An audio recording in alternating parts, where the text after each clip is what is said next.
ఇండియాలో one of the biggest festival, youth అంతా ఎంతో ఘనంగా జరుపుకునే ఫెస్టివల్ వినాయక చవితి. వినాయక చవితి మనకి ఎంతో ప్రత్యేకమైన పండుగ. బుద్ధికి అధిపతి, అడ్డంకులను తొలగించేవాడు, మొదట పూజించబడేవాడు ఆ విఘ్నేశ్వరుడు. కానీ ఈ పండుగ ఎందుకు అంత ప్రత్యేకమైనది? దాని వెనక ఉన్న కథ ఏంటి? ఆ విఘ్నేశ్వరుడికి ఏనుగు తల ఎందుకు అమర్చారు? మనం ఏ కార్యం చేసినా వినాయకుడిని ఎందుకు మొదట పూజిస్తాం? వినాయక చవితి రోజున మనం ఆ చంద్రుణ్ణి ఎందుకు చూడకూడదు? అండ్ వినాయక చవితి గురించి ఆ శ్రీకృష్ణుడు ఏం చెప్పారు? ఇలాంటి ఎన్నో విషయాలు ఈ వీడియోలో మనం తెలుసుకుందాం. పూర్వంలో గజాసురుడు అనే రాక్షసుడు ఉండేవాడు. అతనికి ఏనుగు ముఖం, మహాశక్తి ఉండేది. కానీ అతని కోరిక ఇంకా శక్తివంతం కావాలని. అందుకే ఆయన భగవంతుడైన శివుణ్ణి ప్రసన్నం చేసుకోవడానికి కఠిన తపస్సు చేస్తాడు. వేల సంవత్సరాలు ధ్యానం చేసిన తర్వాత చివరికి శివుడు ప్రత్యేకమవుతాడు. గజాసురుని ధ్యానంకి మెచ్చిన శివుడు ఏం వరం కావాలో కోరుకో అంటాడు. గజాసురుడు వినయంతో, ప్రభు మీరెప్పటికీ నా శరీరంలోనే ఉండాలి, నా ప్రాణశక్తి నా రక్షణగా మారాలి అని కోరాడు. శివుడు తన భక్తిని చూసి మాట ఇస్తాడు. శివుడు గజాసురుని శరీరంలోకి ప్రవేశించిన వెంటనే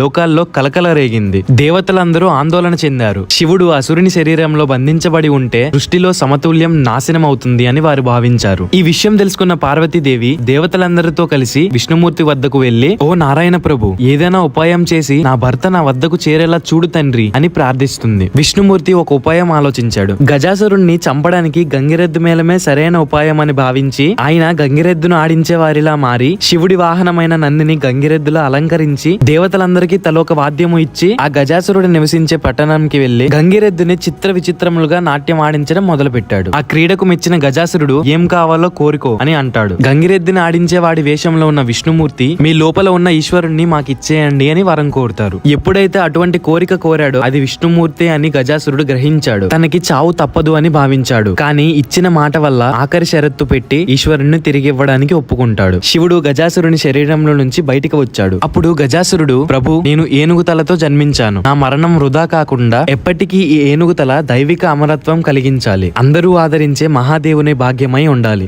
అని కోరుకుంటాడు. శివుడు ఆనందించి, నీ ఆశీర్వాదం వృధా కాదు గజాసుర, నీ తల నీ శక్తి నా కుమారుని రూపంలో శాశ్వతమవుతుంది అని వరమిస్తాడు. అందుకే విఘ్నేశ్వరుడు ఏనుగు తలతో ప్రసిద్ధుడయ్యాడు. ప్రతి దేవుని అవతారానికి ఒక అద్భుతమైన గాథ ఉంటుంది. అందులో గణేశుని జననం ప్రత్యేకం. ఎందుకంటే ఆయన అవతారం ఒక తల్లి ప్రేమతో మొదలయ్యింది. శివుడు కైలాసానికి వస్తున్నాడు అని తెలుసుకున్న పార్వతీదేవి అభ్యంగాన స్నానంకి సిద్ధమై స్నానం చేయడానికి నలుగుపిండిని తయారు చేసుకుని ఆ నలుగుపిండితో ఒక మనిషి రూపం ఉన్న బొమ్మని తయారు చేస్తుంది. అది సాధారణమైన బొమ్మ కాదు, సాక్షాత్తు జగన్మాత చేసిన బొమ్మ. ఆ బొమ్మకి పార్వతీదేవి ప్రాణం పోస్తుంది. ఆ బాలుడు ఎవరో కాదు, మన గణపతి. తల్లి హృదయంతో పార్వతీదేవి ఆయనను తన కుమారుడుగా అంగీకరించింది. ఆ సమయంలో పార్వతీదేవి గణేశుణ్ణి ఆజ్ఞాపించింది, నువ్వు నా ద్వారపాలకుడిగా ఉండు, నేను స్నానం చేయడానికి వెళ్తున్నాను, నా స్నానం పూర్తయ్యేంత వరకు ఎవరినీ లోపలికి రానివ్వద్దు అని. ఇంతలో శివుడు కైలాసానికి వచ్చాడు. ఆయన లోపలికి వెళ్లబోయాడు. కానీ గణేశుడికి తల్లి ఆజ్ఞ ఉంది, ఎవరినీ లోపలికి రానివ్వద్దు అని అడ్డుకున్నాడు. శివుడు ఆశ్చర్యపోయాడు, ఈ బాలుడు ఎవరు, నా మార్గాన్నే ఆపుతున్నాడు అని కోపం పడ్డాడు. అప్పుడు శివుని గణాలు భూతగణాలు గణేశునితో యుద్ధం చేశారు. కానీ గణేశుణ్ణి ఎవరూ ఓడించలేకపోయారు. చివరికి శివుడు స్వయంగా తన త్రిశూలంతో గణేశుని తల నరికేశాడు. ఈ విషయం తెలిసిన పార్వతీదేవి విలపించింది. ఆమె కోపంతో భూమి కంపించింది. ఆమె కోపంకి సృష్టి నాశనం అవుతుందని భయపడి దేవతలు శివుణ్ణి ప్రార్థించారు. ప్రభు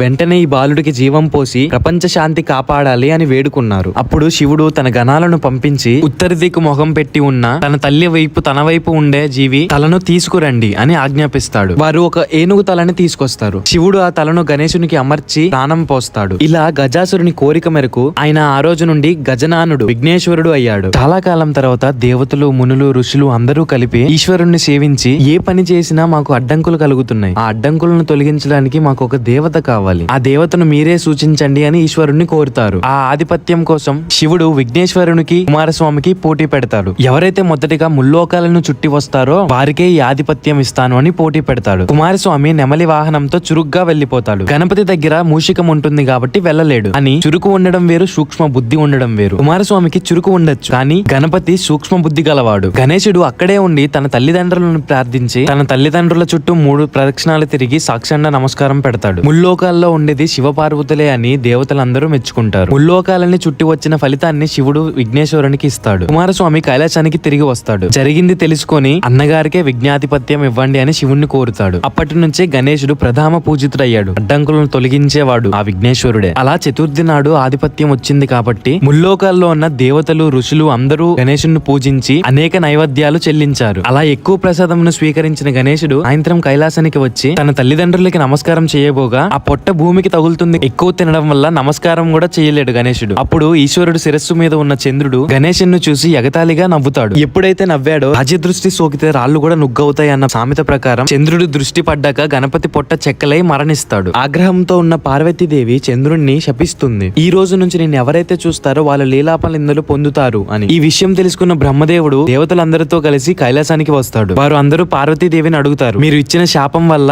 అన్ని లోకాల్లో ఉన్న వారికి కీడు జరుగుతుంది. సూర్యచంద్రుల్ని చూడకుండా సూర్యచంద్రులు రాకుండా ఏ సృష్టి కూడా ఉద్భవించదు అని. మీరు పెట్టిన శాపానికి ఏదైనా విమోచనం ఇవ్వండి అని అడుగుతారు. ఏ రోజైతే చంద్రుడు వినాయకుడిని చూసి నవ్వుతాడో ఆ చతుర్థి నాడు మాత్రమే చంద్రుణ్ణి చూడకూడదు అని పార్వతీదేవి చెప్తుంది. బ్రహ్మదేవుడు గణేశునికి తిరిగి ప్రాణం పోస్తాడు. ద్వాపర యుగంలో చతుర్థి నాడు శ్రీకృష్ణుడు పాల రిఫ్లెక్షన్ లో చంద్రుణ్ణి చూస్తాడు. ఒకరోజు సత్రాజిత్తు అనే మహారాజు సమంతక మణిని తన మెల్లో ధరించి శ్రీకృష్ణుడిని చూడ్డానికి వస్తాడు. ఆ మణిని చూసిన శ్రీకృష్ణుడు, ఆ మణి చాలా బాగుంది, అది నాకు కానుకగా ఇవ్వండి అని కోరుతాడు. సత్రాజిత్తుడు అంటాడు, ఇది రోజుకి 10 కేజీల బంగారం ఇచ్చే మణి, అటువంటి మణిని నేనెవ్వరికి ఇవ్వను అని అంటాడు. ఒక రోజు సత్రాజిత్తు యొక్క తమ్ముడు ఆ మణిని తన దగ్గర నుంచి దొంగలించి తన మెల్లో వేసుకుని అడవికి వేటకి వెళ్తాడు. ఒక సింహం అతన్ని చంపేస్తుంది. ఆ సమయంలో జాంబవంతుడు దాన్ని చూసి ఆ సింహం దగ్గర నుంచి సమంతక మణి తీసుకుంటాడు. ఆ మణిని తన కూతురికి కానుకగా ఇస్తాడు. కానీ సత్రాజిత్తు మహారాజు మాత్రం శ్రీకృష్ణుడి మీదే అనుమానం పడతాడు. సమంతక మణిని నేను ఇవ్వనన్నానని శ్రీకృష్ణుడే నా సోదరుణ్ణి సంహరించి ఆ మణిని తీసుకున్నాడు అని భావిస్తాడు. అది రాజ్యంలో అందరికీ తెలిసి ఆ నోట శ్రీకృష్ణుడికి చేరుతుంది. శ్రీకృష్ణుడి మీదకి వచ్చిన నిందను తొలగించుకోవడానికి తన సైన్యంతో ఏం జరిగిందో తెలుసుకోవడానికి వెళ్తాడు. అలా